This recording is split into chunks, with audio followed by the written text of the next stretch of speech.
دین اسلام نے دنیا کے ہر خطے میں رہنے والے عاقل بالغ اور مسلمان مرد عورت پر رمضان کے روزے فرض کیے ہیں۔ قرآن مجید میں اللہ تعالیٰ ارشاد فرماتا ہے، میرا اللہ فرماتا ہے شہر رمضان الذی انزل فیہ القرآن ھدی للناس وبینات من الھدی والفرقان۔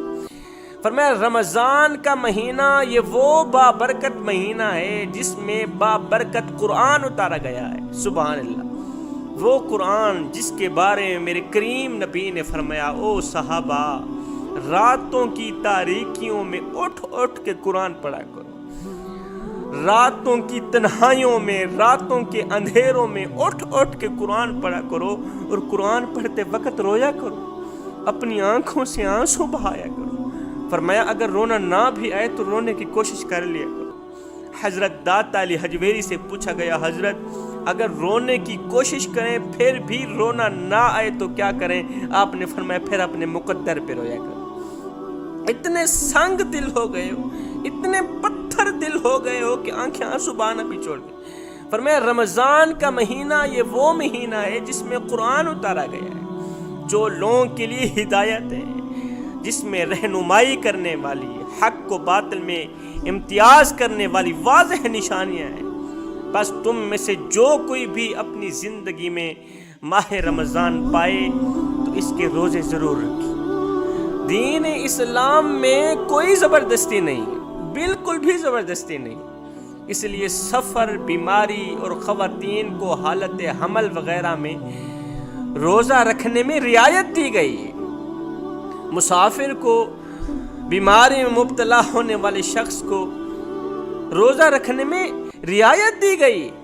اگر ان حالتوں میں روزہ نہ رکھا جائے تو ان کے ختم ہونے کی مدت کے بعد رمضان کے چھوڑے گئے روزوں کی قضا کرنا ضروری ہے۔ روزہ چھوڑنے والے لوگوں کی تین قسمیں ہیں۔ ایک وہ جو روزہ چھوڑ سکتے ہیں مگر بعد میں ان کی قضائی دینا، بعد میں روزے رکھنا ضروری ہے۔ دوسرے وہ لوگ جو روزہ چھوڑ سکتے ہیں مگر ہر روزے کے بدلے فدیہ دیں گے۔ اب وہ لوگ جو روزہ چھوڑنے کے بعد قضائی ضرور دیں گے، مطلب روزہ چھوڑنے کے بعد روزہ ضرور رکھیں گے، وہ ہیں مسافر، جب وہ سفر سے واپس آئیں گے روزہ ضرور رکھیں گے۔ اور جو لوگ بدلے میں فدیہ دیں گے وہ ہیں عارضی مریض، جن کو ٹھیک ہونے کی امید ہو کہ یہ ٹھیک ہو جائے۔ تیسرا بچے کو دودھ پلانے والی عورت، اگر دودھ پلانے والی عورت کو اپنے بچے کے متعلق تکلیف کا خطرہ ہو تو یہ روزہ ترک کر دے، لیکن ہر روزے کے بدلے ایک مسکین کو پیٹ بھر کے کھانا کھلائے گی اور ضرور کھلائے گی۔ چوتھی وہ حاملہ عورت جس کے بھوکے پیاسے رہنے پر بچے کی جان کا خطرہ ہو، جس کے بھوکے پیاسے رہنے پر کھائے پیے بغیر بچے کی جان کا خطرہ ہو تو وہ بھی روزہ چھوڑ سکتی ہے، بدلے میں ایک مسکین کو پیٹ بھر کے کھانا کھلائے گی۔ رمضان المبارک کا مہینہ تھا، حضرت عبداللہ بن عمر رضی اللہ تعالی عنہ کے پاس ایک حاملہ عورت ہے جس کے بچے کی پیدائش کے دن قریب تھے۔ کہنے لگی حضرت میرے لیے کیا حکم ہے؟ طبیب لوگ کہتے ہیں کہ میرا 12 یا 14 گھنٹے خالی پیٹ یعنی بھوکا پیاسا رہنا بچے کے لیے نقصان دہ۔ عبداللہ بن عمر رضی اللہ تعالیٰ عنہ نے فرمایا اگر صورتحال یہ ہے تو پھر اپنے بچے کا خیال رکھتے ہوئے روزہ چھوڑ دے، کوئی بات نہیں۔ اگر صورتحال یہ ہے تو پھر اپنے بچے کا خیال رکھ، روزہ چھوڑ دے۔ روزہ چھوڑنے کے ساتھ ساتھ 3 چیزیں بھی تجھے چھوڑنی پڑیں گی۔ روزہ چھوڑنے کے ساتھ ساتھ 3 اور چیزیں بھی تجھے چھوڑنی پڑیں گی۔ اس کے بعد کیا کرنا؟ ایک مسکین کو پیٹ بھر کے کھانا کھلا دینا، تیرا فدیہ ادا ہو جائے گا۔ حضرت روزہ چھوڑنے کے ساتھ ساتھ 3 چیزیں کون سی چھوڑنی پڑیں گی؟ آپ بھی دل کے کانوں سے سنیں وہ 3 چیزیں کون کون سی۔ فرمایا نمبر 1 کنجوسی چھوڑ دو، کنجوسی چھوڑنی پڑے گی، سخاوت اختیار کرنی پڑے گی۔ رمضان المبارک کے بابرکت مہینے میں کنجوسی چھوڑ دو، سخاوت اختیار کرو، کیونکہ سخاوت وہ خوبی ہے، وہ وصف ہے جو انسان کی قدر اس کے دشمن کے دل میں بھی پیدا کر دیتا ہے۔ اور کنجوسی وہ عیب ہے جو اولاد کو بھی دشمن بنا دیتی۔ فرمایا دوسری چیز، رمضان میں ایک دوسری عورتوں کے سامنے غیبت کرنا چھوڑ دیں، کیونکہ غیبت اور چغل خور عورت کو اللہ غضب کی نگاہ سے دیکھتا ہے۔ غیبت کرنے والی عورت وہاں کی سن کر یہاں لگانے والی، یہاں کی سن کر وہاں لگانے، اور چغلی کرنے والی عورت اللہ کے غضب کا نشانہ بنتی، اللہ کے غضب کو دعوت دیتی۔ اس نے پوچھا حضرت تیسری چیز کون سی ہے؟ حضرت عبداللہ بن عمر رضی اللہ تعالیٰ عنہ نے فرمایا تیسری چیز، اللہ کے بعد شوہر کی ناشکری کرنی چھوڑ دو۔ سب سے پہلے تو اللہ کی ناشکری چھوڑ دو، اس کے بعد شوہر کی ناشکری چھوڑ دو۔ جو عورت اپنے شوہر کی شکر گزار نہیں، وہ اللہ کی شکر گزار بھی نہیں۔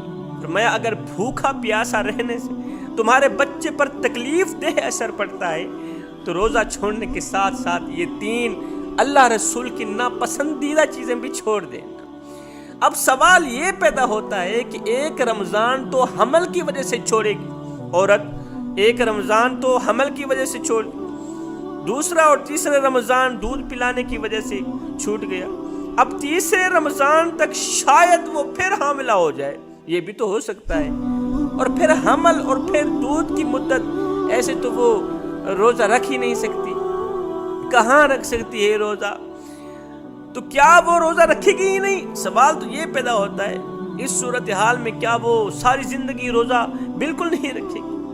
تو ان ساری باتوں کا بہترین حل یہ ہے کہ پہلی بات تو سب عورتیں ایک جیسی نہیں ہوں، صحت مند عورتیں حاملہ ہوں یا دودھ پلانے والی ہوں، اگر وہ کوشش کریں تو وہ روزے رکھ سکتی ہیں۔ اور ویسے بھی آج کل اللہ پاک نے سہولتیں کافی دی ہوئی ہیں، گھر میں ایسے وغیرہ لگے ہوئے ہیں، خواتین آسانی سے روزے رکھ سکتی ہیں۔ بالفرض اگر گرمی کے ایام وغیرہ کی وجہ سے ان کو تکلیف کا سامنا کرنا پڑتا ہے تو بعد میں سردی کے دنوں میں قضا کر سکتی ہے، کیونکہ سردی میں روزے رکھنا تو آسان ہے نا۔